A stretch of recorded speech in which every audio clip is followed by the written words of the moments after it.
Forum. I'm calling this meeting of the Cannabis Control Commission to order at 1:01 p.m. on September 6, 2018. Can I ask everyone back, can they hear me? Thank you. Can I ask, is this meeting being recorded? As the meeting is being recorded, let me put public on notice that the meeting is indeed being recorded. Can I ask, please, everybody to shut up their cell phones or put them on mute?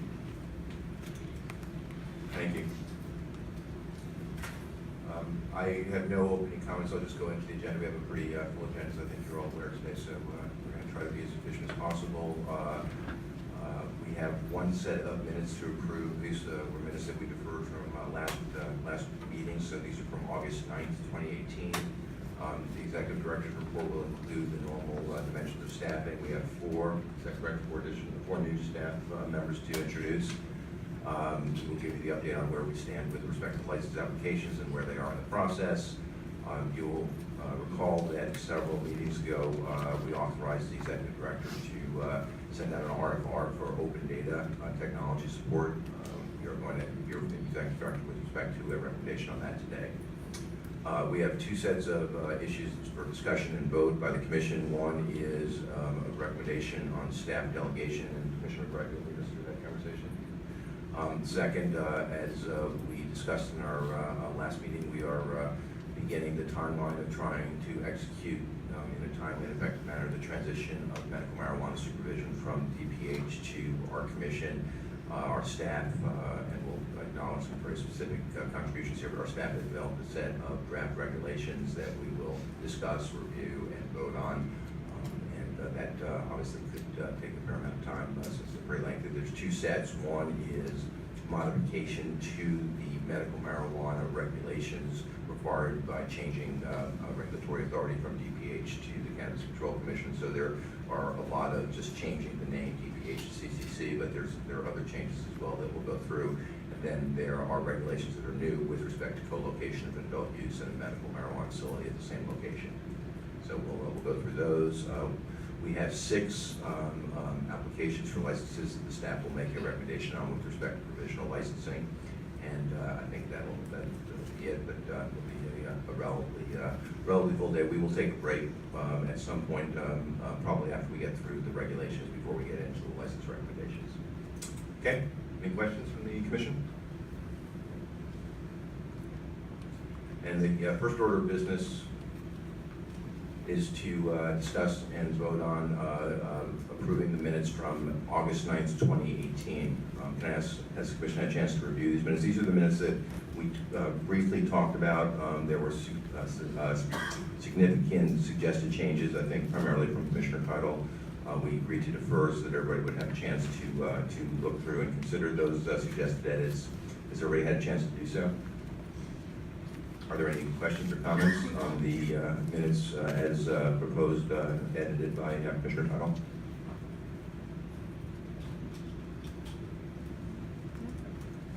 Can I have a motion to approve, please? Can I have a second, please? Second. Let the record show Commissioner Flanagan made the motion to approve, seconded by Commissioner Doyle. All in favor? Aye. Let the record show the commission unanimously approved the meeting minutes from August 9th, 2018. Thank you. Let's move into the executive director's report, but before we do so, I just wanted to publicly acknowledge that I believe the executive director's beard is growing in very nicely. We are going to have, actually, I misled you when I talked about the agenda. We are going to have a formal vote on the commission about what we think about this beard, but we'll wait a little bit for that. And I also noticed that you're also red. Okay, Mr. Executive Director, can we have your, starting with the introduction of your staff, please? Sure, thank you, Mr. Chairman. I would like to introduce, at this point, we have 4 new folks that joined us as of this week, as of Tuesday, given the Monday holiday. They are our newest investigators, joining the team of Yao GB as the Chief of Investigations and Enforcement, and Patriot BA as our Director of Investigations. Those folks are Rosa Pena, Chantel Porter, Colin Soper, and Michael E. Can you all say that?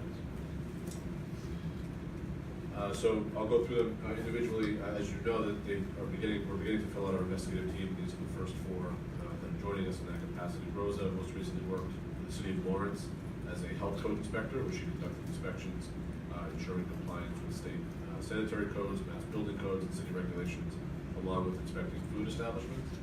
Chantel joins us from the Gaming Commission, where she was a gaming agent. There, she was responsible for maintaining close continuous surveillance of all gaming areas and the entire property to protect aspects of the casino's operations. Colin joins us, having most recently worked at the Mass Department of Conservation and Recreation, where he collaborated with the USDA to implement emergency protocols regarding the eradication of the Asian longhorn beetle from Massachusetts. He has extensive knowledge of life cycles and control methodologies for exotic insects, tree diseases, and invasive plants affecting Massachusetts forests. And lastly, certainly not least, Michael, he joins us from the Mass Division of Insurance, where he was an examiner, closely monitoring the financial solvency of mass domiciled insurance companies, ensuring that their transactions met the Division's goals of fostering a stable financial health insurance market. So those are the four folks that have joined us this week, and I think what you'll hopefully see during each of their backgrounds, they bring a real diverse skill set to the Commission that we are, of course, hoping to leverage as we begin to build our investigative team and start to really hone our operating procedures for the inspection process. So really excited to have them join us, really excited for their early contributions, and obviously excited to get them underway. Thank you. That's a great to have you guys on board, so welcome. Thank you. You can sit down now. Any other staffing issues, Mr. Executive Director? Not this time. So then, next item, the update on the status of license applications. Okay, thank you, Mr. Chairman. So you see the usual slides here.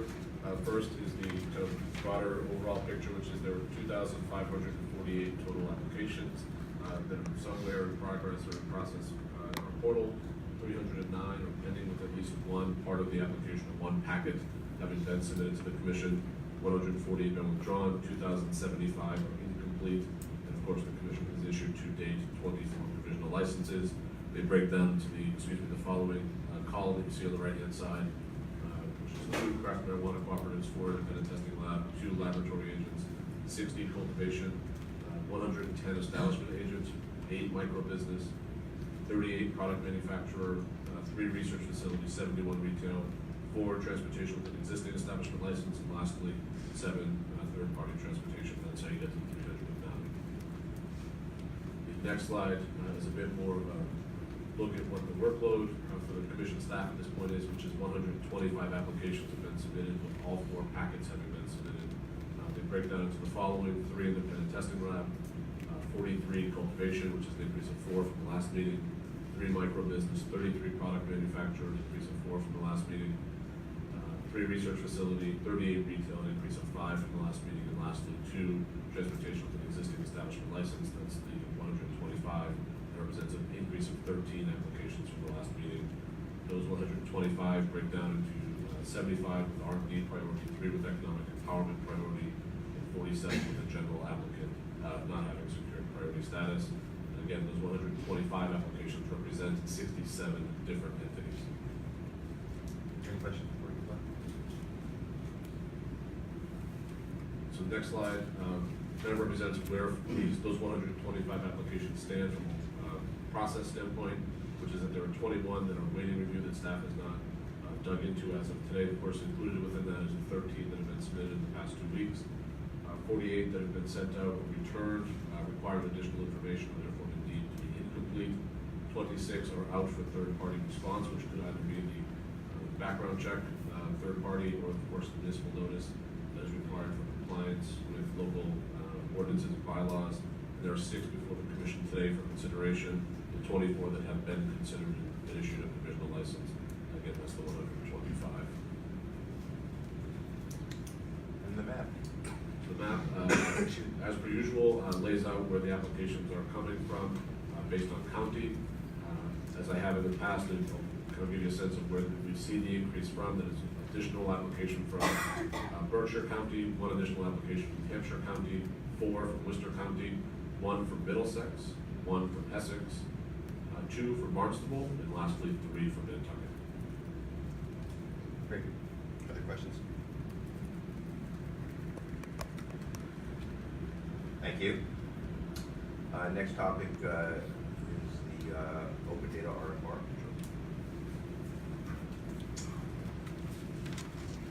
Thank you, Mr. Chairman. So what you have before you as for a slide is a bit of the process that we've taken or used to get to today's recommendation for entering contract negotiations. As you will recall, July 18th is when we published the RFP or RFR to Combis, the state's procurement website, as well as to our website. There were a number of other milestones that we've hit. Responses were, of course, due by August 6th. In between there, of course, we had the opportunity for vendors to submit questions for us. We responded to those questions and posted those materials to our website as well. There was in total, on August 5th, or 6th, excuse me, we received a total of 5 responses from vendors, from proposed vendors. Those 5 vendors, there was a variety of responses. Some were just consultative efforts. Others proposed solutions for both open data and business intelligence combined into one. One's compiled the PMT, which consisted of 7 members of the commission staff, convened and evaluated each one of those responses as we have in previous procurements. Of course, we reviewed for the completeness and robustness of the submission, their strategy and ability to meet our timelines and our needs, and prior experience of the jurisdictions, of course, supplier diversity, and lastly, very importantly, their cost. Those 5 were reduced to a single vendor that was invited in for a demonstration. That demonstration was held on August 20th, and after that, the PMT again conferred and decided to recommend for the Commission's consideration and recommend entering into contract negotiations with the vendor Socrata Incorporated, which is based in Seattle, Washington. Again, we evaluated, the PMT evaluated each of the responses and was confident that anyone that did apply certainly could have done this work. What really differentiated Socrata from the others is its functionality with the reporting and their exporting of relevant data, their ability to meet our complex and moving timelines, their security model, which is indicated as FedRAMP moderate, and their controls and compliance with NIST, their proposed engagement model, which is of course interactive with our team and the commission. Of course, their references as well. It's important to note that they are the vendor that the comptroller has worked with on the see-through website, which is an open data portal as well. And lastly, they've worked with the state of Washington, the Liquor and Cannabis Board there, to maintain their open data platform in that dashboard. So, therefore, the recommendation of the PMT, based on all those factors, is that the commission, we would recommend to the commission that we begin contract negotiations with Socrata for a business intelligence and open data solution. I'd like to remind folks, especially the public, that this is not complete the procurement process. We still do need to enter into negotiations, and this would be entering that final stage. Any final award, any final contract negotiations would again come back to the commission for your approval. So, I'm happy to take any questions you have. Appreciate that, Mr. Executive Director. Are there any questions?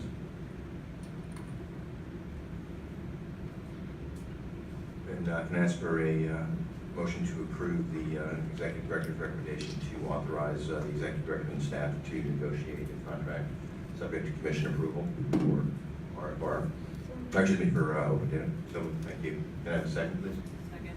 Let the record show Commissioner Doyle made the motion to approve, seconded by Commissioner Flanagan. All in favor? Aye. Let the record show the commission unanimously approve that. Mr. Executive Director, when would you expect to be in a position to come back to the commission with a recommendation on a finalized contract? Hard to predict that we would begin in earnest with Socrata now that the recommendation's been approved. My hope is that we've got our feet under us from a negotiating standpoint with other procurements, so I think we're pretty comfortable. This is a technology contract, which of course may have different layers of complexity that we want to be able to manage, but I would say hopefully within a month's time. And my favorite question on procurement, this is in budget? This is within budget, absolutely. Thank you. Okay, thank you very much, Mr. Executive Director. Anything else in your report before we move on? If I may, just a few other, given this is a procurement as well, the RFQ for social equity, that program, the window for submissions closes tomorrow at 5 o'clock. Also related to that, or related to item closing, which is the environmental working group has an open public comment period, which closes on the 14th of September at 5 p.m. So just want to make sure that we're able to get that so folks can be aware that those deadlines are coming up quickly. Thank you. Anything else? Nope. Appreciate it. I'd like to suggest that the next agenda item will be Commissioner McBride leading us through a discussion and a vote on her recommendation with respect to delegation of authority to the staff on certain decisions. So, Commissioner McBride. Mr. Chairman. So this is to follow up on some conversations that we've had over the past many months. Here is a motion that I'm going to distribute.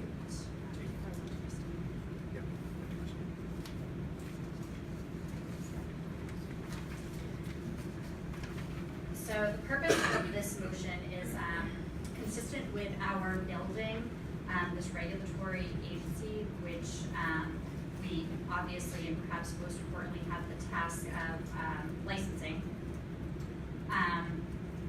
This is intended to enable our staff to be responsive to applicants and to licensees in as much of a real-time way as possible.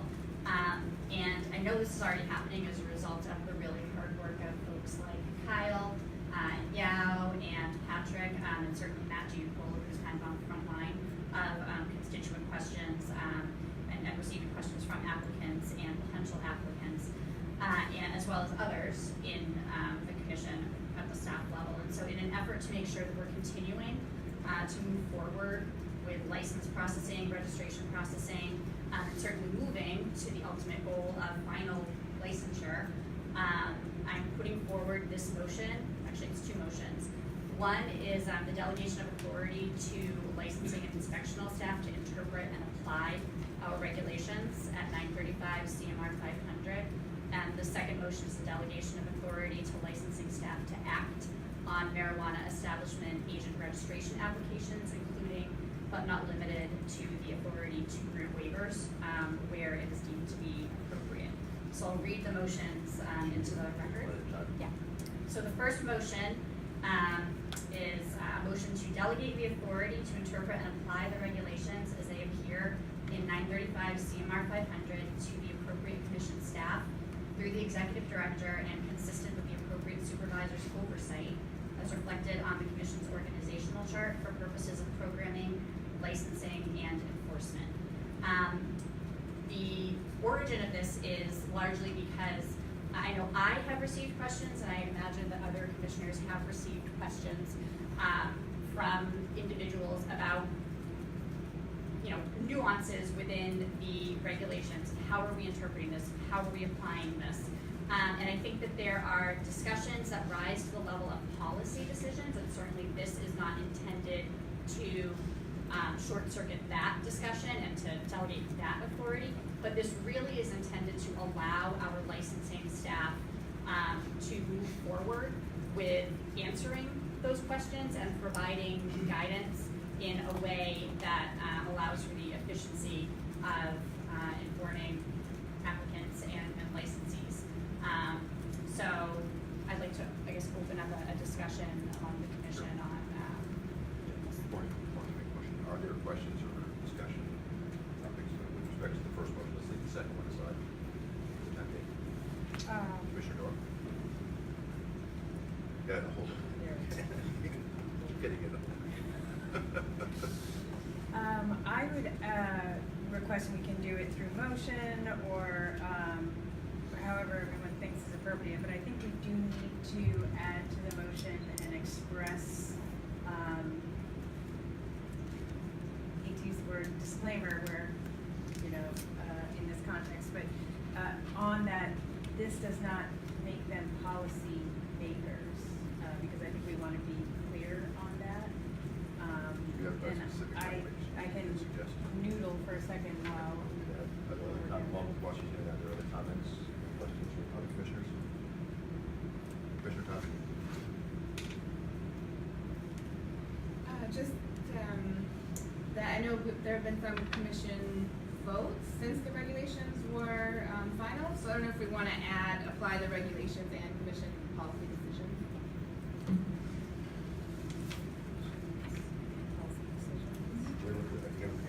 I'll write it up. Put your amendment, your change in, Commissioner Thompson, thank you. Any other comments or questions? Why don't we just hold off on it until you're ready, Commissioner Cook?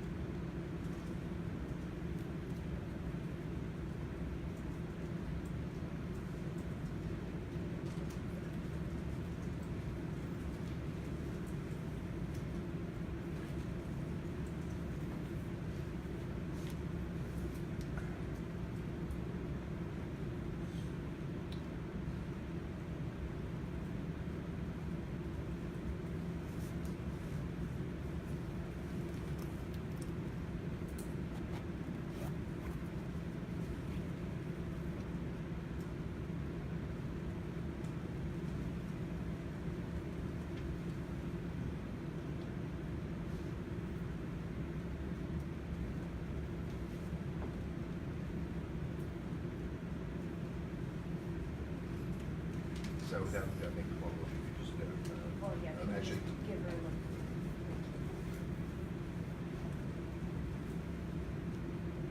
so you want to make a formal? Sure.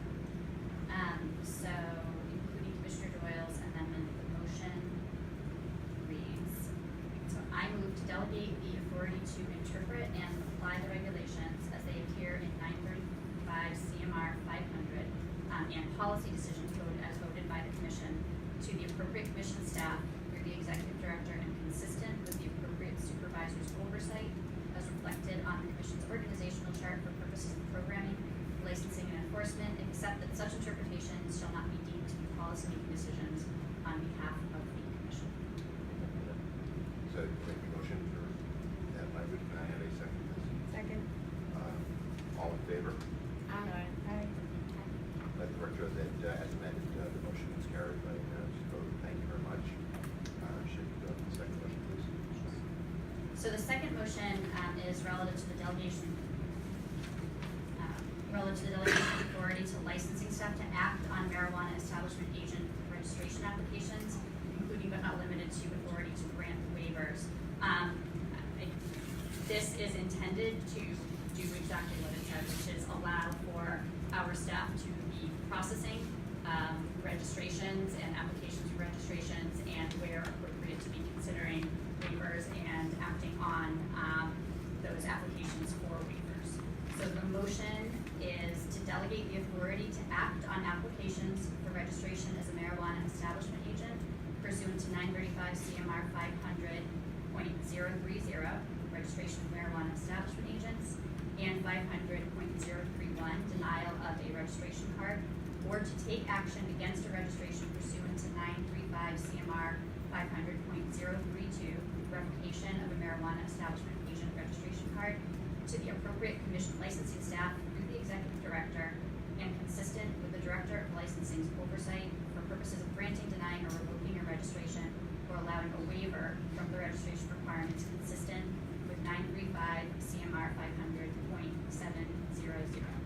So that's obviously very wordy, but the intent of it is to allow for registrations to move forward, being processed. Also, in the future, where there may be an issue that arises that the licensing staff needs to act on to enable them to take that action. This clearly does not preclude any process rights, any due process rights of anyone that has a registration. Those remain intact. It is purely to allow for the staff to be acting efficiently and moving forward with evaluating and making decisions on registrations. Thank you. Before we formal motion, are there questions or comments? Commissioner Tom? I support this. I do want to bring up the previous internal policy statement that the executive director had brought us regarding documentation, with the point being from a practical standpoint that as these decisions are made, they should be documented in such a way that when similar situations come up, the same decisions would be made. And so in that light, I would like to add to the end, comma, consistent with the commission's internal documentation policies.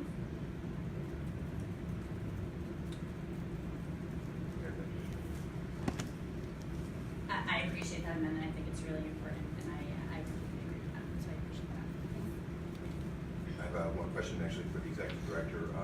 So I support this as well. I am wondering what visibility the commission will have into the staff decisions if we enact this policy.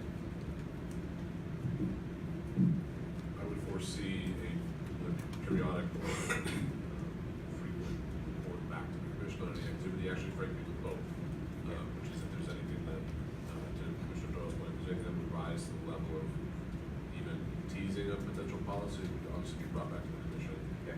But I'm also interested, on the second motion that we're discussing right now about just what the overall demographics look like. And so I would request a periodic report. We can discuss the specific, but a periodic report to the commission of where we are in the process, perhaps not too dissimilar from what you prepare now for license applications. I totally agree with that. I think it's really important. As with any of our regulations, we need to be keeping tabs on what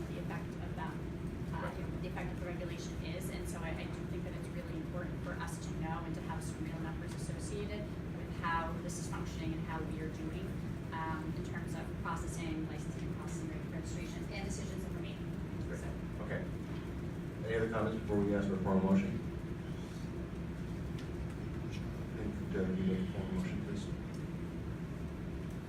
move to delegate the authority to act on applications for registration as a marijuana establishment agent pursuant to 935 CMR 500.030, registration of marijuana establishment agents, and 500.031, denial of a registration card, or to take action against a registration pursuant to 935 CMR 500.032, revocation of a marijuana establishment agent registration card, to the appropriate commission licensing staff through the executive director and consistent with the director of licensing's oversight for purposes of granting, denying, or revoking a registration or allowing a waiver from the registration requirements consistent with 935 CMR 500.700 and consistent with the commission's internal documented policies. Documentation application policies.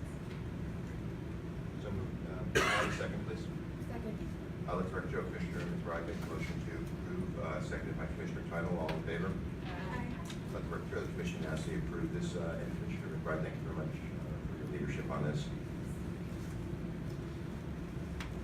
The next topic is draft regulations, and I'm going to suggest that we start with the overall medical regulations and then move into the co-location regulations. I want to make just a couple of comments before we get started.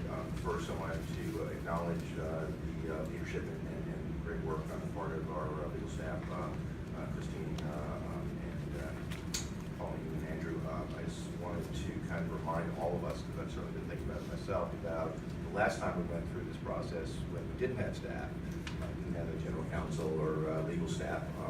The commission, particularly unfortunately the three lawyers on the commission, ended up being our staff attorneys as well. And this process has been both more pleasant, I'm sure, for the commission, but I think actually quite a bit more efficient. And so I want to just recognize the leadership that our legal team showed in developing these regulations. I'm going to ask the executive director to lead us through this and start with just a reminder of where we are in terms of the process for transition, the timeline for transition, the process by which we arrived at these draft regulations. I'm sure there are other people to thank besides the three that I just did, so I'd appreciate it if you could acknowledge other contributions. I'd appreciate it if you talk about kind of the philosophy that we use to develop these regulations, and also kind of with whom we collaborated, both the Delegation, I'm sure other agencies or other third parties as well. And then my suggestion, and I welcome feedback from the other commissioners, my suggestion is that we do what we did when we went through our draft regulations back in, I guess it was December, which is just go through section by section, and if there's nothing, if nobody has an issue, we'll just go to the next section. But I'd like to make sure that we're being thorough and complete by going through it section by section. Is that okay with everybody? Commissioner McBride? Just in order to expedite the discussion, is it possible to kind of forego sort of any typo Oh, yeah, things and great sort of suggestion, like yeah. we can move those over Yeah, to yeah. general counsel's office. I think that's a great suggestion. So only substantive comments, and I appreciate that. Okay, Mr. Executive Director, would you take over, please? Thank you, Mr. Chairman. So as you indicated, this is part of a broader, bigger process of transferring the entire medical use of marijuana program from the Department of Public Health to the Cannabis Control Commission. Inherent within that is a requirement that the commission adopt regulations pursuant to that program to transfer the authority over existing RMDs and of course any future medical use of marijuana participants, be they establishments, patients, or providers. So this is a critical step in that process, which of course begins the regulatory development process, which in order for us to facilitate that transfer by the end of the calendar year needs to begin in earnest today. Also pursuant to today, if the commission is amenable to these regulations, we'll begin the public comment period, thus allowing us to get feedback on not only these medical use of marijuana regulations, but as you indicated earlier, another draft of new regulations relative to co-location. So that process will hopefully, if the commission is amenable, begin today, cease or come to a culmination with a public hearing in late October, thus allowing us to develop any modified regulations based on this draft then promulgate within the December timeframe.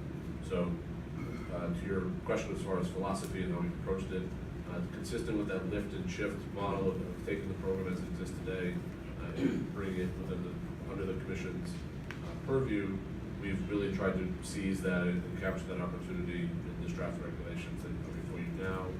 I'm happy to identify some of the changes, but you'll really see an attempt of taking the department and turning it into the Cannabis Control Commission and trying to capture both substance and spirit as it exists today. So these hopefully will look familiar to folks that are living within this regulatory scheme today. And of course, we'll welcome their feedback during the public comment period as well. Some of the changes that you'll see, there's an addition of a section of regulations relative to fees. That exists because the Department of Public Health, as an administrative executive branch agency, their fees are codified through administration and finance process. With the commission being an agency, we are obligated to adopt our own fees, as we did on the adult use side. That said, the changes to fees, there are none. We did not make any changes to those in this draft. Again, really trying to be consistent with that process of lifting and shifting, and also giving the commission a chance to opine on those fees and not take that liberty ourselves.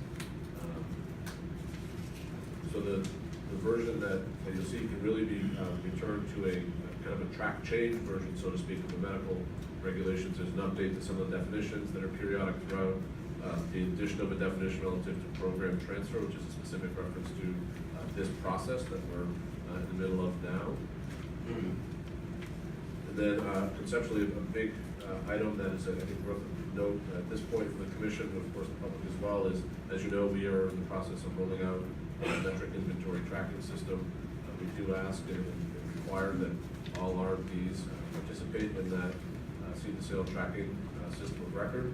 We do give them a date of April 1st, 2019. We propose that date to the commission of April 1st, 2019, for them to put inventory into the metric system, thus allowing us as the Cannabis Control Commission to see 100% of inventory that is currently being cultivated, processed, or dispensed or sold in Massachusetts. That April 1st, 2019 date is both for us to properly put information or share information with the existing RFPs, but also for us to begin the process of getting them into the metric system and making sure their agents are in the system and that it is functional from a capacity standpoint, which of course we have a great deal of confidence in our ability to do that as well. Beyond that, the changes are not intended to be substantive, and to your point, Mr. Chairman, intended to be consistent with the existing Department of Public Health's approach to medical use of marijuana. So, also, I do want to commend our team at the commission, led by Christine Bailey, Pauline and Andrew on her team, as well as Kyle Potman, our Director of Licensing, the IGB, our Chief of Investigations and Enforcement. This has been a real team effort on our end. Of course, I need to thank the Department of Public Health. They've been a real asset for us in first understanding the regulations, but also helping us kind of navigate that regulatory shift as well. Folks at the Executive Office of Administration and Finance, especially around the questions of fees and where that should be landing, of course, on an ongoing basis. The Department of Agricultural Resources has been a real asset for us as well from a pesticide standpoint and their jurisdictional oversight of that. So we've had a lot of valuable partners, and of course the existing dispensaries, the patient community. We've been really the beneficiary of a lot of feedback, and I'm very confident that that's going to continue during the public comment period as well. So with that, I'm happy to take any questions you may have on the regulations, and I'm sure Christine will do the same. Sure. Thank you very much, Mr. Executive Director. So unless there are general questions about this, I'd like to begin the process of going through it section by section. Are there any general questions for the Executive Director or for our General Counsel? In the aforementioned desire for expediency, what I will do is I will skip saying 935 CMR 501 and just do the 3 to the right of the decimal place. The good section that I'd like to discuss. And again, if there's nothing on the section, we'll just go through it quickly and keep moving. So let's start with .001 purpose. Comments? Thank you. .002 scope.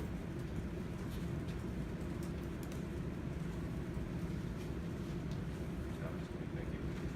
.003 definitions.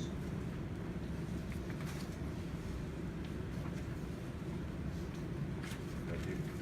.004 fees. Aforementioned Go ahead, no, please, Commissioner Doyle. In the current draft, I think, and it could be because I'm looking at the track change copy, there is a new fee, construction, renovation, or modification. Sorry, say that, I didn't get that. Say that again, please. Construction, renovation, or modification, there's a new fee proposed.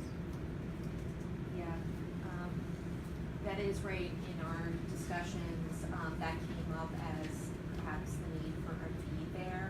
I think more research has to be done as to whether, and what that fee would be. But we wanted to put that out there as a potential, basically issue for public comment. We'll time to consider that for the bond regulations. Good Yeah, idea. any other, thank you. Any other questions or comments? Commissioner Cobb? I'm not going to have any proposals today because I want to go through the public comment period first. But I do want to just bring up, the suggestion of waiving the annual patient registration fee and seeing what the public Yeah. thinks. Okay, and I think we're gonna take a look at all of these and put it out through this process, so thank you. Anything else on 004 fees? Okay, thanks. 005, registration of certifying physicians.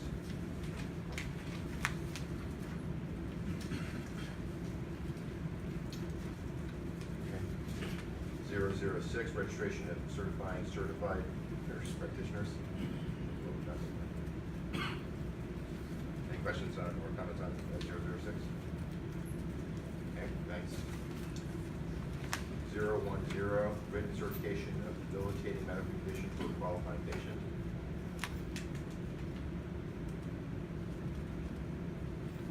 Okay, thank you. 015, registration of qualifying patients.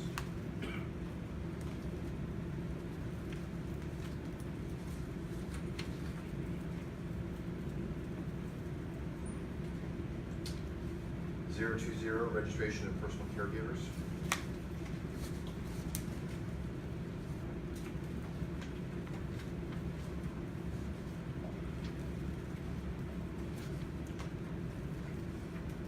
021, registration of caregiving institutions.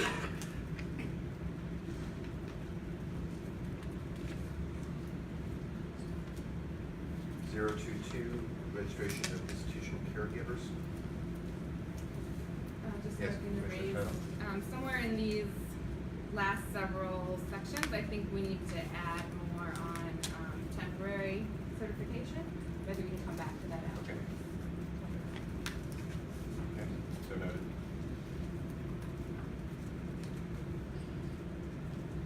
Nothing on 022, registration of institutional caregivers. Then let's move on to 025, registration or responsibilities of caregivers.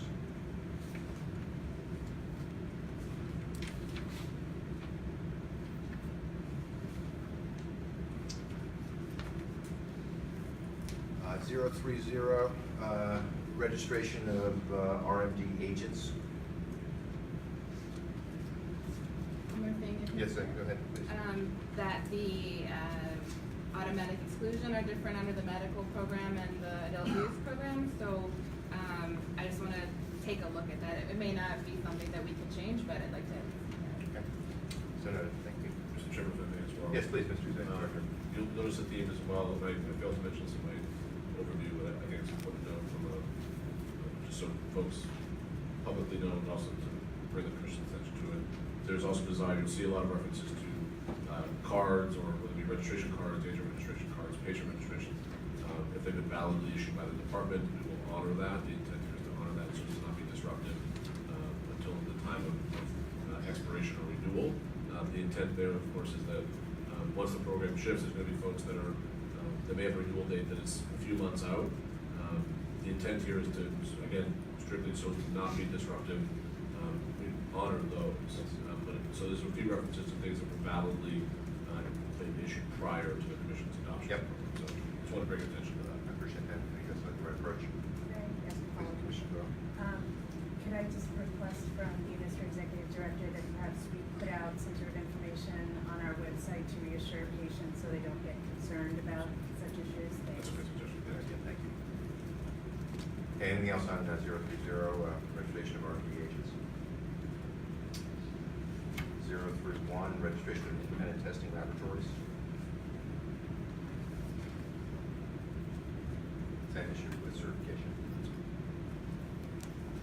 questions or comments on this? Okay, 032, registration of independent testing laboratory agents.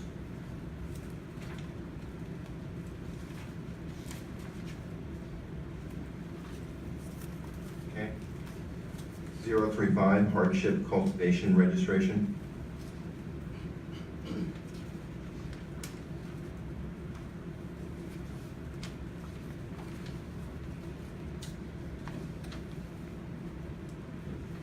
Dot 100, registration of registered marijuana dispensaries.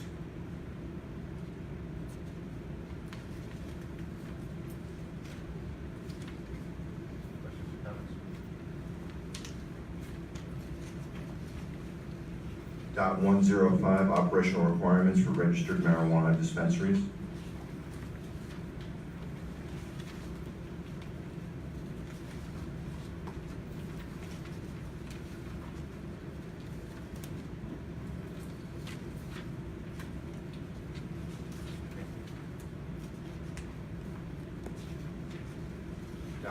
Dot 110, security requirements for registered marijuana dispensaries.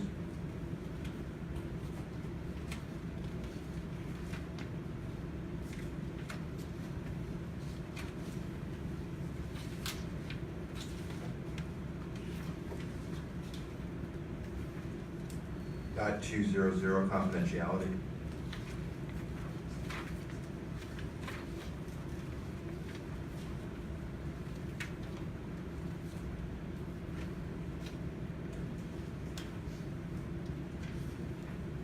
Dot 300, inspection of registered marijuana dispensaries.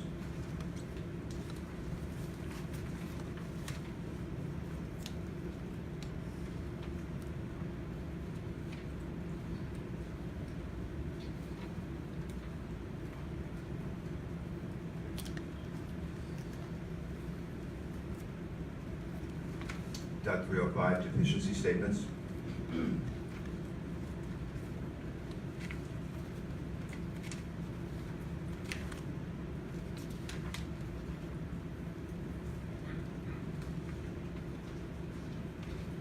Dot 310, registered marijuana dispensary grounds for denial of initial application for registration. Excuse me, I'm sorry. Dot 310, plan of correction. I apologize.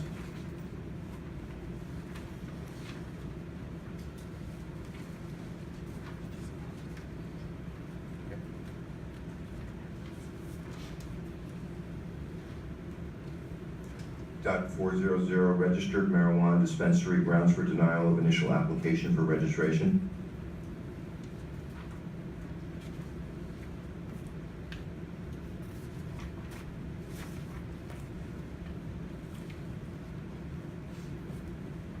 Dot 405, registered marijuana dispensary regulation grounds for denial of renewal applications and revocation.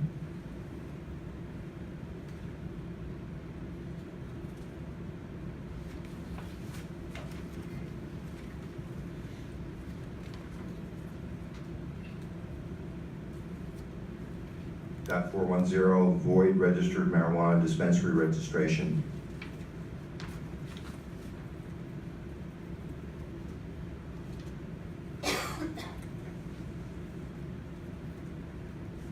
Dot 415, registered marijuana dispensary registration, limitation of sales by registered marijuana dispensaries.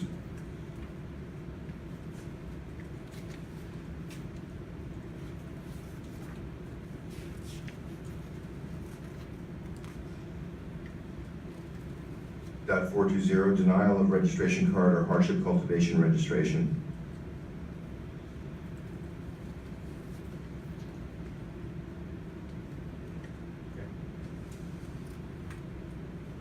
Dot 425, revocation of registration of a registration card or hardship cultivation.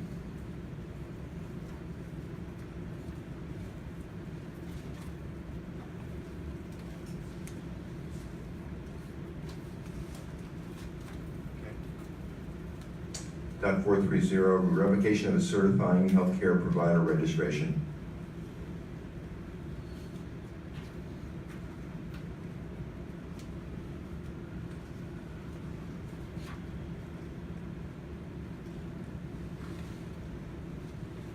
.435, void certified physician registration.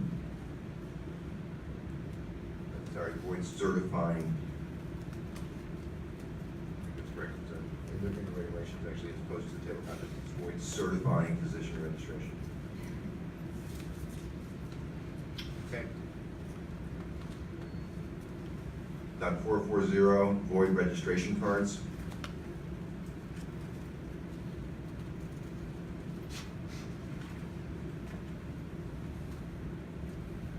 .445, summary cease and desist order and quarantine order.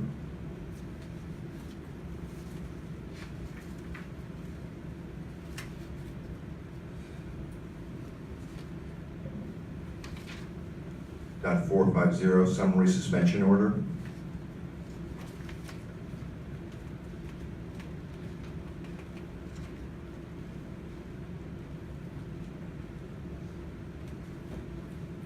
.500, administrative review, non-selection of registered marijuana dispensaries application for initial registration.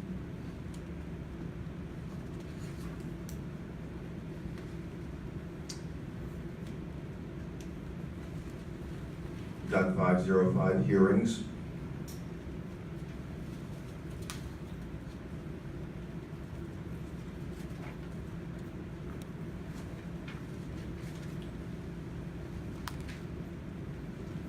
.510, effective denial of renewal or revocation of registered marijuana dispensary registration, revocation of RMD agent registration, and surrender of a registration.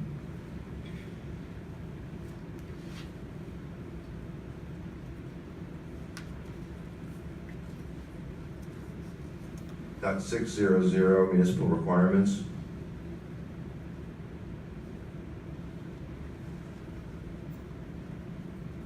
.650, non-conflict with other law.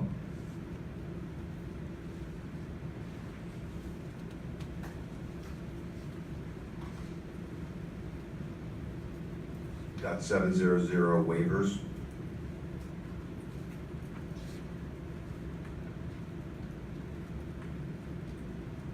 .800, severability.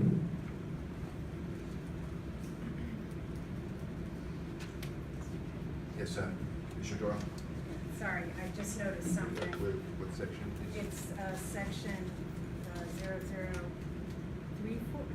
4, definitions, under the definition of healthcare provider. In section 004, definition of healthcare provider. Yeah, Thank you. Just give me a second, please. Sure.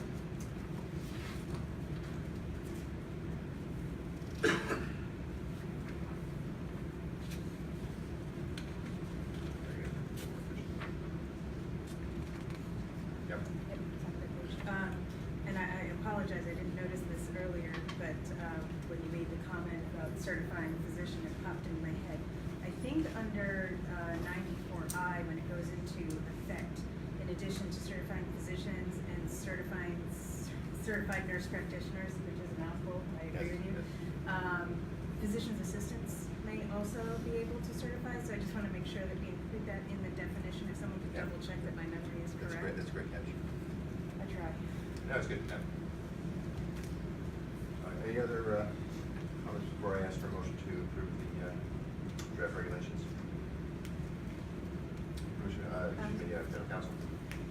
Mr. Chair, I would just say that to the extent that anyone has any ministerial changes, that if they can get back those to me, we'll try to release a version of this that fixes typos and things Yeah, like that. and just, if I can ask the Commission to do that as quickly as possible, when we will be able to release the draft regulations? Well, depending on when I get contributions, I would hope to do it no later than tomorrow. Okay, with everybody? No, I really appreciate if you do have typos or other edits, non-substantive edits, we get into our General Counsel as quickly as possible. With that said, can I have a motion, please, to approve the draft regulations 935 CMR 501? So moved. Let the record show Commissioner Doyle made the motion to approve, seconded by Commissioner Flanagan. All in favor? Aye. Let the record show the Commission unanimously approves the draft regulations 935 CMR 501. And once again, my gratitude to Christine and the rest of the legal team, as well as our other staff. So thank you very much. Would you care, Mr. Executive Director, to just give us a brief overview of the co-location? Sure, thank you. The draft regulations, then we'll go through the same process. So in an attempt to organize the regulations in a, I guess, a thoughtful way, what you've seen, the commission, of course, grateful for your approval of it, is the adult use regulation serving as 935 CMR 500, the medical regulation serving as 935 CMR 501, to now propose a draft of 935 CMR 502, which would identify those establishments, be they RMDs and marijuana establishments licensed with the commission, that will be co-located together. This is really an attempt on our part to identify those issues that are that will be regulated in both environments, and to bring some harmony to those two regulations, and breathe some, again, some of that harmony into their co-located operations. And what you'll see is some consistency in definitions, making sure that they apply to both. Obviously, identifying what is a co-located marijuana establishment or operation, which is now a CMO, to try to identify which pieces of, so again, if you're truly a marijuana establishment in the adult use market, you would comply with 935 CMR 500, purely RMD 935 CMR 501, but if you are both, how we would apply as a commission both requirements, and again, attempt to bring some harmony. So the items that are included in that, and again, this is really based on feedback we've gotten, the questions that have come into the commission of how does the commission feel about, for instance, packaging and labeling or advertising restrictions that may apply in the adult use market but not necessarily apply to the RD operation. So I give a lot of credit to the folks on our team, of course, led by Christine and Pauline, Andrew, Kyle, Yao, for pulling together, really spending some time on evaluating the various questions we've done and how we may try to again, really harmonize the two regs and actually make them a functional co-located facility, but also giving direction to us as staff of how we are to enforce against both sets of regulations, but also, again, answering questions from establishments that are asking those very same questions. So happy to go through them, of course, in any detail you may ask, but I guess I'm trying to breathe some life into the intent behind. No, I appreciate that. Thank you. Unless there are general questions for the Executive Director or for the General Counsel, let's go through this section by section as well. Commissioner Kyle? This is just a general comment. At the risk of being repetitive, I just want to thank Christine and Pauline and Andrew and our licensing and investigative team. It's really clear the tremendous amount of effort that went into these regs and the very complex questions that we're trying to address. So I appreciate that. I'm not going to have any comments today. I did have a number of substantive questions as I read through it, but I would like to sit down with you over the next couple weeks and ask them. Absolutely. Thank you. Any other general comments or questions before we get into the section by section? Okay. There's fewer sections. And again, I'm not going to repeat 935 CMR 502. That's implied with every section. First, .001 purpose.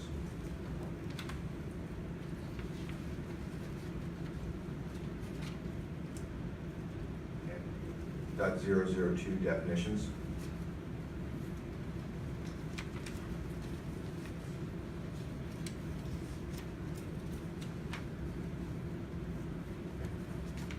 .003 co-located marijuana operations.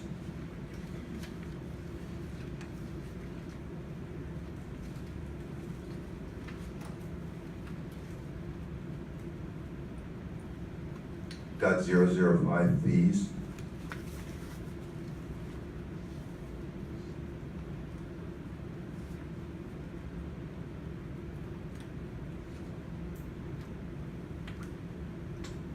.028 registration of agents affiliated with co-located marijuana operations. I'm going to use CMO as an abbreviation for that going forward.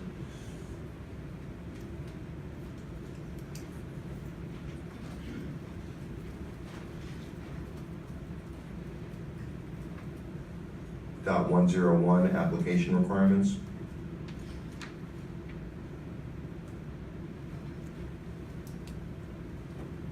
.102 action on applications.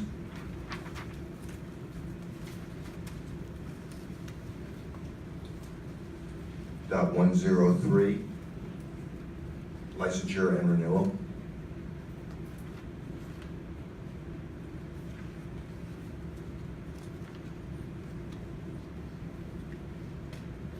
.104, notification and approval of changes.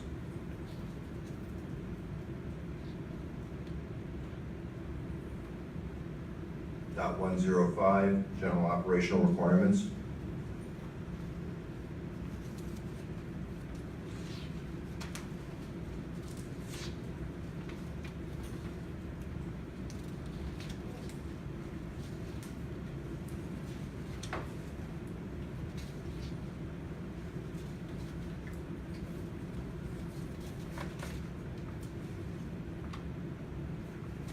.110, security requirements.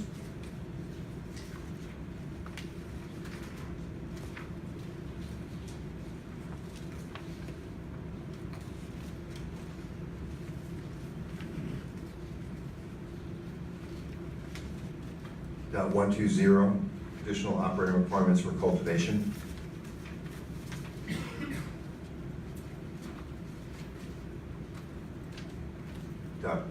.130, additional operating requirements for product manufacturing.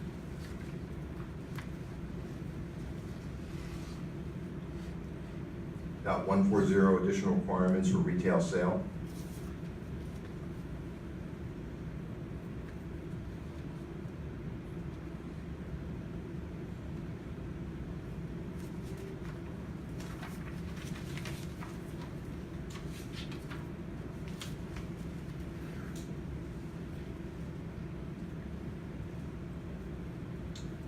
.150, edible nibs or marijuana products.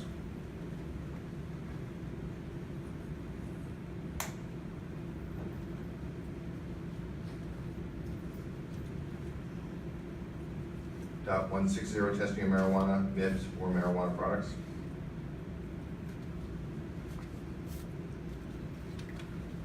.300, inspections. .700, waivers. .900, severability. I guess that's a very strong endorsement of the great work that the rest of our staff did. Thank you very much. My apologies, I just helped. Oh. I'm so sorry. That's okay, you're making a habit of this, it's okay. It's one of those Which, things. would you just give me a page citation? Sure, Section and page. page 4. It's 10th time looking at something is the charm, apparently. And I apologize that I missed this before, but in marijuana establishment, I didn't see the reference to micro business. So if we could just double check the license categories, make sure we don't miss anybody. And again, apologies for not noticing that earlier. Absolutely. Okay, once again, with the caveat that if people have seen typos or minor edits, they can get those to the general counsel as quickly as possible. And subject to those minor modifications, can I ask then for a motion to approve these draft regulations? I'm sorry, Commissioner Flanagan made the motion. That the Recreation Commission, Commissioner Flanagan made the motion to approve, seconded by Commissioner McBride. All in favor? Let the record show that the Commission unanimously approved the draft regulations 935 CMR 502, co-located adult use and medical use marijuana operations. Can we just one more time, what happens next with respect to this transition into the regulatory process? That's right, so. Thank you. Thank you, Mr. Chairman, and thank you to the Commission for your support of the proposed draft regulations. Because with that approval, we will now begin the public comment period, which will begin today. We'll post these to the Commission's website as soon as possible once those kind of ministerial and typo changes are made. We'll also generate notices as required from a regulatory standpoint, the Secretary of State or Secretary of the Commonwealth, as well as Mass Municipal Association under the required criteria. So we'll send those required notices out today or tomorrow, also kicking off the process. We will accept public comment. Obviously, if folks want to send us letters to the Commission's office on 101 Federal Street, of course, you can also email the Cannabis Commission at mass.gov, Cannabis Commission, not .cannabis, Cannabis Commission at mass.gov. We'll post all this information on our website, which is masscannabiscontrol.com, really generating hopefully enough notice for folks to review these and particular depth, but also giving us comments based on these drafts. Again, the intent from the drafting them standpoint is to lift the program and shift it. Obviously, folks have other changes they would recommend. We are all ears for those as well. So what happens next is the public comment period. We'll also send out notices as required about those public hearings. So there will be 2 on the 29th, is that correct? That's the plan as of today, correct? So we'll send out and generate notices relative to those which will appear in newspapers of general circulation. So we'll begin that compliance process as well. But the folks are hoping to mark in their calendars October 29th as a Right. significant date. And then we'll bring back any those public comments or any recommended changes to the commission beginning really in November. Right now, the intent is to have one in the eastern part of the state, one in the central to western part of the state. That's correct. Yep. Any questions from the commissioners, any comments? Commissioner Tile? Sorry, being not very experienced in these regulatory processes. So, since the medical regs and the adult use regs are different, if one set is open, that doesn't mean the other set is open for changes, right? So from a scope standpoint would be the 501 and 502, correct? Okay. And so, we talked about, revisiting the adult use regs between October and February. But we wouldn't be making medical reg changes at that time, is that right? Again, from the scope standpoint, if the changes were to 935 CMR 500, that would be the limited scope of any of those changes. There is, I think, a likelihood that even incorporating medical may facilitate or necessitate changes to the adult use regs. And we would, I guess, work through that process and staff and then bring recommendations to the commission. My hope is to do that also in a pretty short order as well. But for today's purposes, from the public comment period, purpose for today is medical and then the co-location. Do we know on the horizon when would be the next time that we would make changes to these medical regs? Hard to say or predict at this point. I think we have some say in that, some flexibility in that. The intent, at least as I believe it should be, is bring it over, make sure the transition is effective and successful, and most importantly, is non-disruptive to patients. And once we've had a chance to kind of work with the program, work with the staff, then I think we should, as a commission, decide, at what point we need to reconsider some of the regulations.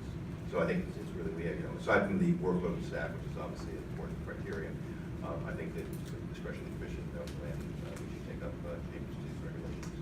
But the intent is to, dive into the medical program a little more deeply than we've been able to do with another agency. Okay, so I have a question for the four of you then. I'm assuming we're all on the same page that eventually, in terms of how we treat agents and how we treat businesses, that we want to be consistent between the two programs, given, of course, that the laws are different, and we can change that. So, is that something that we want to do now in these changes? Okay, we want to take the program, see how it works for a while, and then. That's my opinion. What you just said is my opinion, that we should take the program. Again, the focus, at least in my opinion, the most important focus is to ensure the transition occurs with no disruption to patients, which means, I think, doing as few changes as possible, bring the program in-house, learn about it, work with the staff that we'll be inheriting, and we can decide how quickly thereafter we get the issues straight. But my opinion is we should not make any of the changes now. That's my opinion.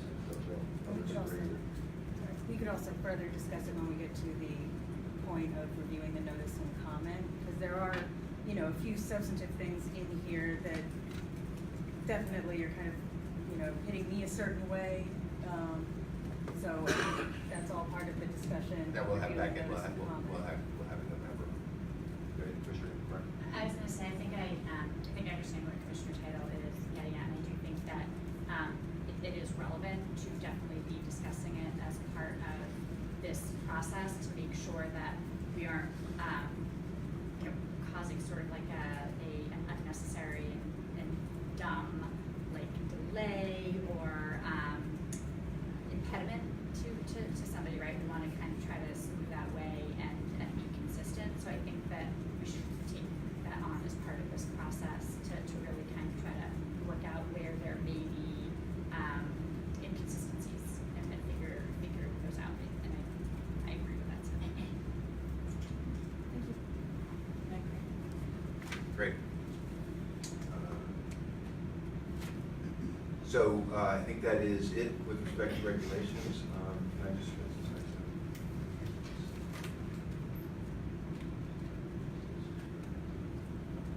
one? I think we've made pretty good progress. Unless anybody would like, let's just keep going through the next part of the agenda, which is the provisional license application recommendation by the staff. So thanks very much again for all the work that got us through that previous agenda item. There are 6 staff recommendations for provisional licenses, and 4 from Patriot Care Corp and 2 from Northeast Alternatives. Mr. Executive Director, let's go through them in the order they are here, starting with Patriot Care Corp, MCM 281265, which is for Tier 6 indoor cultivation. Thank you, Mr. Chairman. As indicated, the application for your consideration today, the applicant is Patriot Care Corp. The proposed address of the establishment is 170 Lincoln Street, Lowell. The license being sought is that of a cultivation license for Tier 6 indoor, which authorizes 40,001 to 50,000 square feet. This applicant has 3 other applications pending before the commission, that of a product manufacturer into retail. The individuals associated with the business are Robert Mayerson, Nicholas Vita, Michael Abbott, George Ganis, Mary Alice Miller, David Hart, and David Catanzo. The entity associated with the establishment is Columbia Care LLC. They serve as a parent company to that, to Patriot Care Corp. The applicant is an R&D priority, having existed as an R&D with DPH. This is a proposed co-located facility in Lowell. The R&D has a final certificate of registration for dispensing, cultivation, and processing. The host community agreement was signed on April 13th, and certification was provided. The community outreach meeting was held on May 30th, with notification published in the Lowell Sun. We heard back from the city of Lowell on August 1st that there's no objections, and in fact that the applicant is compliant with all local ordinances and bylaws. Their plan to positively impact areas of disproportionate impact includes continuing to hire individuals specifically from disproportionate areas such as Greenfield and Lowell, and developing apprenticeships and educational programs for individuals living in disproportionately impacted areas who are interested in the marijuana industry. The applicant expects this program to be operational by the fall of 2018. There were no concerns raised during the background check on individuals or entities associated with the application. There were disclosures of past civil and criminal actions, however, none of those disclosures presented suitability issues, and no disclosures of any occupational license issues. Columbia Care, as the parent company, is operational in other jurisdictions. That includes Arizona, Delaware, Illinois, Maryland, New York, Ohio, Pennsylvania, Puerto Rico, and Washington, D.C. These disclosures do not present suitability issues. They've secured their certificate of good standing with the Department of Revenue as well as the Secretary of the Commonwealth. The proposed timeline for becoming operational is that they are vertically integrated as an R&D, and they claim they can be operational in the adult use market once being granted a final license. Their operations hours are Monday through Sunday, 6 a.m. to 10 p.m. They submitted the required summaries of their plans, policies, and procedures. We reviewed those summaries and deemed them to be substantially compliant with our requirements. We will review full compliance during our inspection process and require that before a final license is issued. The diversity plan includes their plan to effectuate their goal of providing equitable opportunities throughout its operation by doing the following: engaging with vocational schools, community colleges, veteran reentry programs, advocacy groups to educate disenfranchised individuals about their operation and possible employment opportunities, adopting organizational policies that mandate fairness and equity, offering mentoring programs for disadvantaged employees, providing career guidance and planning programs, and lastly, implementing a non-discriminatory merit-based performance appraisal system. This is a cultivation license, and their plan is to the applicant described their cultivation cycle as being a 14 to 15 week process from propagation to harvest, and discussed their procedures employed in the following areas: pesticide control and prevention, environmental media use, and energy and lighting standards to be utilized.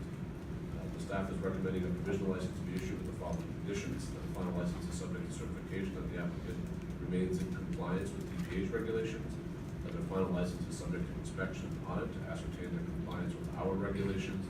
The final license is subject to inspection and audit to ascertain that their facilities are compliant with all applicable state and local codes, bylaws, ordinances, and regulations. That the applicant shall cooperate with and provide information to commission staff.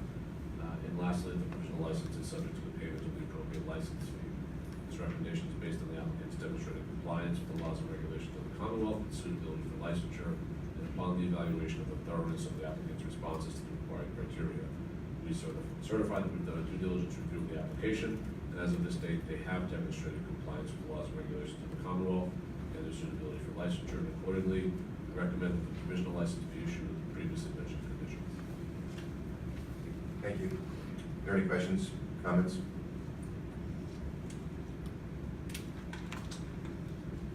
Then can I have a motion, please, to approve the staff recommendation for Patriot Care Corp. MCM 281-265? So moved. Second. Let the record show Commissioner Doyle made the motion to approve, seconded by Commissioner Flanagan. All in favor? Aye. Let the record show the Commission unanimously approved the staff recommendation. Thank you. Next up, Patriot Care Corporation, MRN 281-283 retailer. Thank you, Mr. Chairman. The applicant is Patriot Care Corp. Again. The address of this establishment is 70 Industrial Avenue East, also in Lowell. The application of license being sought is that of a retailer. As previously indicated, there are 3 other applications of cultivation which was just approved, retail and product manufacturing. Individuals on this application are the same as previously mentioned, with the same parent company, Columbia Care LLC. This is the R&D priority applicant.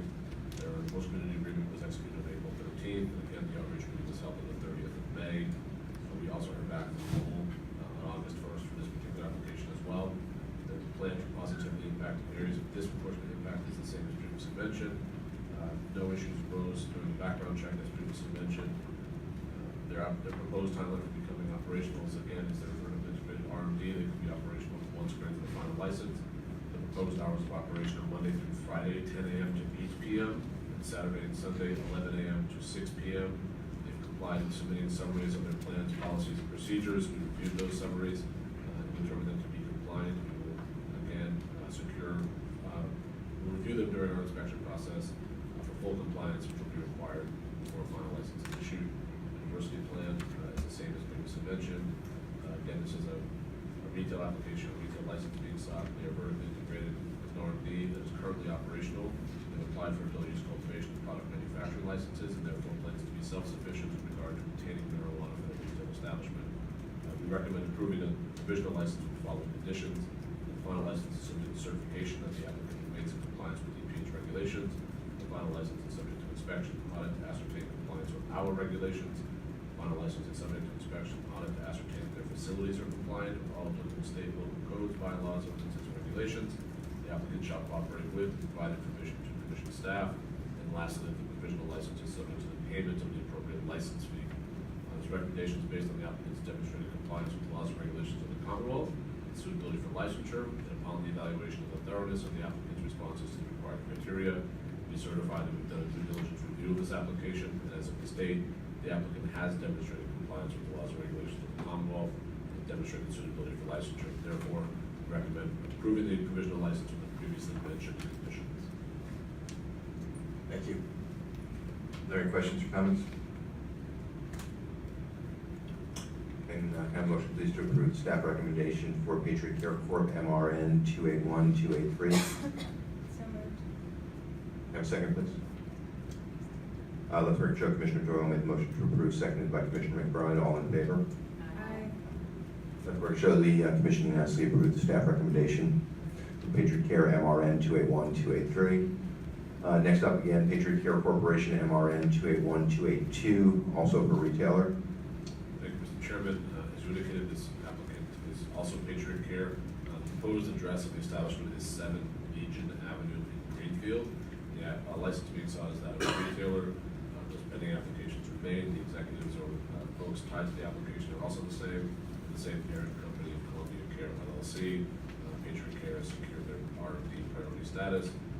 Their host community agreement was executed on June 8th of 2018, with their outreach meeting being held on March 26th, 2018, with a notice published in the Greenfield Recorder. The Commission received a response from Greenfield on August 13th, stating that the applicant is in compliance with all local ordinances and bylaws. Their plan to positively impact areas of disproportionate impact is the same as previously mentioned. There were no concerns raised during the background check process, and the disclosures remain the same as previously mentioned. The proposed timeline to become operational is that, again, they're vertically integrated R&D, and they can be operational once a final license is issued. Proposed hours are Monday through Friday, 10 a.m. to 7 p.m., Saturday, 10 a.m. to 6 p.m., and Sunday, 11 a.m. to 3 p.m. He submitted the required summaries of the plans, policies, and procedures, reviewed those summaries, and determined them to be compliant with our regulations. We will secure full compliance during our inspectional process, and which will be required before a final license is issued. The diversity plan is the same as previously mentioned. Their plan for obtaining marijuana and marijuana products is that they're vertically integrated R&D and are currently operational. They've applied for adult use cultivation and product manufacturing licenses. They plan to be self-sufficient in regard to obtaining marijuana for their retail establishments. The Commission's staff has recommended issuing the provisional license with the following conditions. Final license is subject to certification that the application remains in compliance with the pH regulations. Final license is subject to inspection and audit to ascertain compliance with our regulations. Final license is subject to inspection and audit to ascertain that its facilities are compliant with all applicable state, local codes, bylaws, ordinances, and regulations.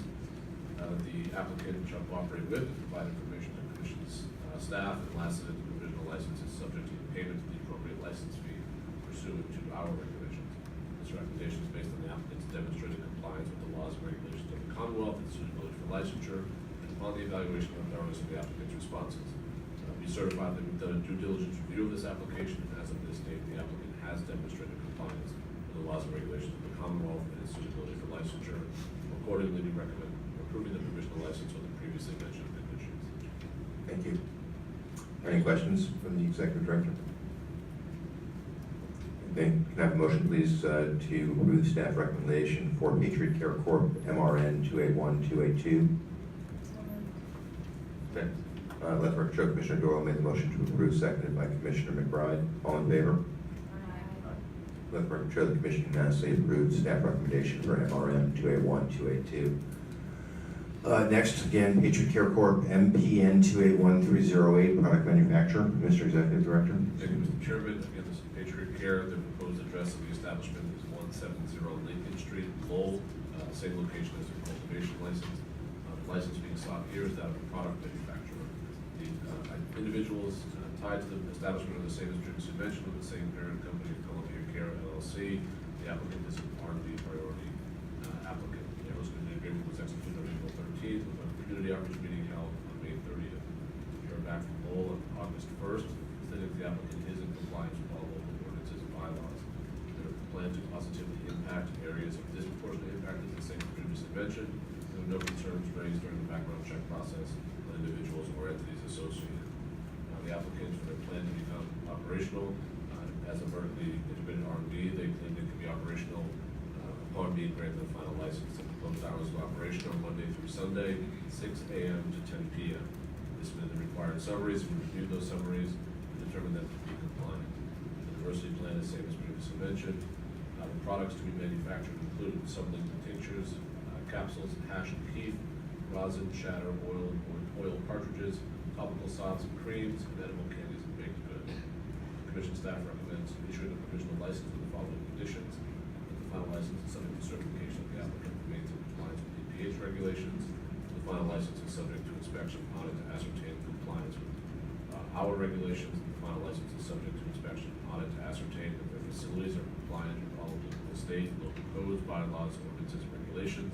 That the applicant shall cooperate with and provide information to Commission staff. And lastly, that the provisional license is subject to the payment of the appropriate license fee. This recommendation is based on the applicant's demonstrated compliance with the laws and regulations of the Commonwealth and suitability for licensure, and upon the evaluation of the thoroughness of the applicant's responses. We certify that we've done a due diligence review of this application, and as of this date, the applicant has demonstrated compliance with the laws and regulations of the Commonwealth and its suitability for licensure. We therefore recommend approval of the provisional license with the previously mentioned conditions. Thank you. Questions? Can I have a motion, please, then to approve staff recommendation for MPN 281-308? Have a second, please. Second. Let the record show that Commissioner Doyle made the motion to approve, seconded by Commissioner McBride. All in favor? Oh, sorry, correction, Commissioner Flanagan made the motion to second. I made the second. All in favor? Aye. Let the record show the Commission unanimously approved staff recommendation for MPN 281-308. Thank you. Next, Northeast Alternatives Incorporated, MPN 281-319, product manufacturer. Mr. Executive Director. Thank you, Mr. Chairman. The applicant is Northeast Alternatives Incorporated. The proposed address is 999 William S. Canning Boulevard, Fall River. The license being sought is out of the product manufacturer. The Commission will issued or granted provisional license for retail. The next application is that of cultivation. Individuals tied to the establishment include Christopher Harkins, Richard Rozier, Kyle Bishop, Zach Cooper, Jeffrey Johnson, Andy Peliquin, and Jared Deegan. There are no other entities that have direct or indirect authority over this establishment. These alternatives is an R&D priority applicant. They intend to be co-located with their facility in Fall River. The host community agreement was executed on April 13th. Community outreach meeting was also held on April 13th. Notice published in the Herald News. There are no objections communicated to the Commission. We received a response from Fall River on August 28th. Their plan to positively impact areas of disproportionate impact. It's the same as previously mentioned in their previous application, which is to hire diverse staff that have lived 5 of the last 10 years in an area of disproportionate impact, conduct community service days and host charitable events in Fall River, provide educational seminars in the areas of restorative justice, jail diversion, and workforce development. There are no concerns raised during the background check process of individuals or entities tied to the application to secure their certificate of good standing from the Department of Revenue and the Secretary of the Commonwealth. Their proposed timeline to become operational is that they are vertically integrated R&D that recently opened their medical use operations to registered patients. The applicant states they can be operational in the adult use market within 3 months of being issued a provisional license. The proposed hours of operation are Monday through Saturday, 10 a.m. to 9 p.m., and Sunday, 12 p.m. to 9 p.m. They submitted required summaries of plans, policies, and procedures. We reviewed those summaries and determined them to be substantially compliant with our regulations. Their plan, their summary of the diversity plan includes the following: hosting career fairs, counseling sessions, and trainings for the benefit of underrepresented minority communities, developing relationships with organizations serving minorities, women, people of all gender identities and sexual orientations, veterans, and persons with disabilities, with the goal of attracting and hiring a diverse team, and lastly, measuring their progress in the diversity goals by requiring periodic workforce utilization reports to be conducted by their HR director. This is a manufacturing or product manufacturing license. The applicant plans to produce the following products: oils, wax, and shatter, oral tinctures, edibles, lotions, and balms. Commission staff recommends issuing a provisional license with the following conditions. The final license is subject to certification that the applicant remains in compliance with EPH regulations. The final license is subject to inspection and audit to ascertain compliance with the requirements of our regulations. The final license is subject to inspection and audit to ascertain that their facilities are compliant with all applicable state and local codes, bylaws, ordinances, and regulations. The applicant shall cooperate with and provide information to commission staff. And lastly, the provisional license is subject to the payment of the appropriate license fee. This recommendation is based on the applicant demonstrating compliance with the laws and regulations of the Commonwealth, suitability for licensure, and upon the evaluation of the thoroughness of the applicant's responses to the required criteria. We certify that we've done a due diligence review of this application, and as of this date, the applicant has demonstrated compliance with the laws and regulations of the Commonwealth and suitability for licensure. We therefore recommend approval of the provisional license with the previously mentioned conditions. Thank you. Any questions? Then can I have a motion, please, to approve the staff recommendation for MPN 281319? Can I have a second, please? Second. Is that Commissioner Flanagan? Yes. Sorry, you're hitting over there. Let's record show Commissioner Flanagan made a motion to approve, seconded by Commissioner Doyle. All in favor? Aye. Let the record show the Commission unanimously approved the staff recommendation for MPN 281319. Last up for today is also Northeast Alternatives Incorporated, MCM 281319, which is Tier 1 Indoor-Cultivation. Mr. Executive Director. Thank you, Mr. Chairman. Last application for your consideration today is that of Northeast Alternatives. Proposed address is also 999 William S. Canning Boulevard, Fall River. The license being sought is that of a cultivation for Tier 1 indoor operation, which permits up to 5,000 square feet. The applicant has previously now secured retail and product manufacturing provisional license. The individuals are the same as previously mentioned. There are no other entities with direct or indirect control. Northeast Alternatives is an R&D priority applicant. Their host community agreement was executed on April 13th. Outreach meeting was also held on April 13th. The Commission received a response from Fall River on August 28th. The plan to positively impact areas of disproportionate impact is the same as previously mentioned. There were no concerns raised during the background check on individuals or entities associated with the application.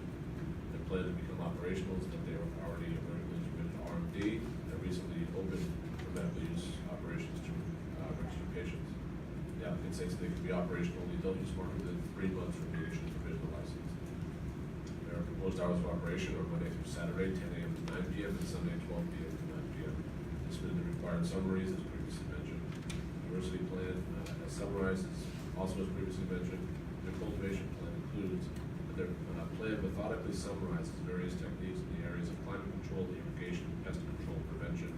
The applicant also provides a step-by-step description of the procedures utilized in their propagation, vegetation, flowering, and harvesting stages. The commission staff recommends issuing a provisional license with the following conditions. That the final license is subject to certification that the applicant remains in compliance with the EPA's regulations. Final license is subject to inspection and audit to ascertain compliance with our regulations. Final license is subject to inspection and audit to ascertain that their facilities are compliant with all applicable state and local codes, bylaws, ordinances, and regulations. The applicant shall cooperate with and provide information to the commission staff. And lastly, provisional license is subject to the payment of the appropriate license fee. This recommendation is based on the applicant's demonstrated compliance with the laws and regulations of the Commonwealth and suitability for licensure and upon the evaluation of the thoroughness of the applicant's responses to the required criteria. We certify that we've conducted a due diligence review of this application as of this date. The applicant has demonstrated compliance with the laws and regulations of the Commonwealth and suitability for licensure. We therefore recommend approval of provisional license with the previously mentioned conditions. Thank you. Are there any questions? I think can I have a motion, please, to accept staff recommendation for Northeast Alternatives Incorporated MCM 281319. Can I have a second, please? Second. Let the record show Commissioner Doyle made the motion to approve, seconded by Commissioner Flanagan. All in favor? Aye. Let the record show the Commission unanimously approved staff recommendation for MCM 281319. Thank you, Mr. Executive Director, and also thank you to the investigations and licensing staff. You guys are really doing a great job, and I know the workload is continuing to increase, but thank you for the great job. Anything else, Mr. Executive Director? Yours? Not this time, no. I'm not aware of any other items on the agenda. Commissioner Title? If I may, just a recommendation for the executive director, and this is not a direction, it's just a recommendation, but I think that, Shade. excuse me? I think you should shade it. Is that the recommendation you're going No, I love it. No, my recommendation is now that we are into September and we have these great new staff members, and I see the licensing and investigative staff doing so much and inspections underway, I think our next meeting would be a really good time to maybe revisit the timeline and talk about the next steps. And I think if the public has that information that we all have, it'll allow us to focus more on the important policy discussions about to take place. Great. There being no further business before I adjourn, next commission meeting is 2 weeks from today, September 20th. It will be here at the Health Policy Commission, and I'm sorry I omitted my opening comments to thank the Health Policy Commission for the use of their facilities, but we'll be meeting here 2 weeks from today. There being no further business for the commission, can I have a motion to adjourn, please? Second. All in favor? Aye. Let the record show that we are adjourned as of 2:31 p.m. on September 6, 2018. Thank you very much.